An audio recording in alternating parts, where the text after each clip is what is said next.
औज़ुबिल्लाहि मिनश्शैतानिर्रजीम बिस्मिल्लाहिर्रहमानिर्रहीम। अस्सलाम वालेकुम, मेरा नाम सोबिया सलीम है। आज मैं आपको गौहर पब्लिशर की जानिब से खुशामदीद कहती हूँ। हमारा मोटो है redefining the geography of education through digital resources for conceptual learning.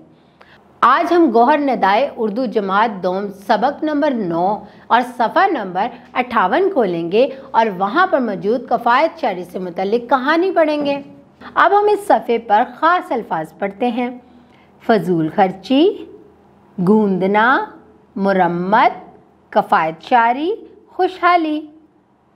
Quran पाक में अल्लाह का हुक्म है खाओ पियो मगर फजूल खर्ची ना करो।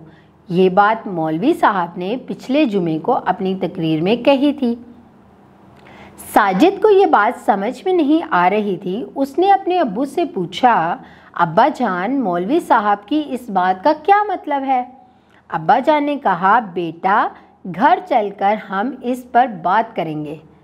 घर पहुंचकर अब्बा जान ने साजिद से कहा, बेटा घर के सारे कमरों, बरामदों, बावर्ची खाने, गुसल खाने और स्टोर में जाकर देखो कितनी बत्तियां और पंखे चल रहे हैं और घर के लोग कहाँ हैं।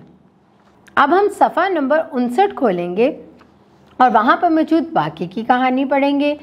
थोड़ी देर बाद साजिद वापस आया और कहने लगा, बड़ी बाजी बावर्ची खाने में आटा गूंद रही हैं, बत्ती भी जल रही है और पंखा भी। स्टोर और गुसल खाने में कोई नहीं है मगर बत्ती दोनों जगह जल रही है। अम्मी बड़े कमरे में सिलाई कर रही हैं, 2 पंखे और दोनों बत्तियां जल रही हैं। दूसरे कमरे में मुन्ना सोया हुआ है, वहाँ बत्ती जल रही है और पंखा भी चल रहा है। बरामदे में बत्ती और पंखा दोनों बंद हैं। अब्बा जान, इसके अलावा आपने और क्या देखा? साजिद, चचा जान पौधों को पानी दे रहे हैं मगर पाइप में 2 जगह सुराख हैं, बहुत सा पानी बह रहा है। अब्बा जान, देखो बेटा, हमारा बावर्ची खाना बाहर है, यहाँ रोशनी बहुत है, यहाँ बत्ती न जले तो भी काम में मुश्किल पेश नहीं आती। तुम्हारी अम्मी अकेली कमरे में हैं, 1 पंखा और 1 बत्ती भी काफ़ी थी। इसी तरह से पाइप की मरम्मत करके हम पानी ज़ाया होने से बचा सकते हैं।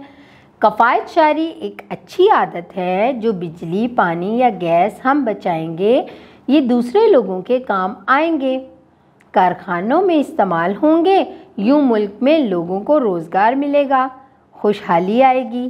साजिद, अब्बा जान, आपने आज बहुत अच्छी बातें बताई हैं, मैंने कभी ऐसा नहीं सोचा था। मेरा ख्याल था फजूल खर्ची या कंजूसी का ताल्लुक सिर्फ पैसों से है। अब मैं भी इन बातों का ख्याल रखूँगा।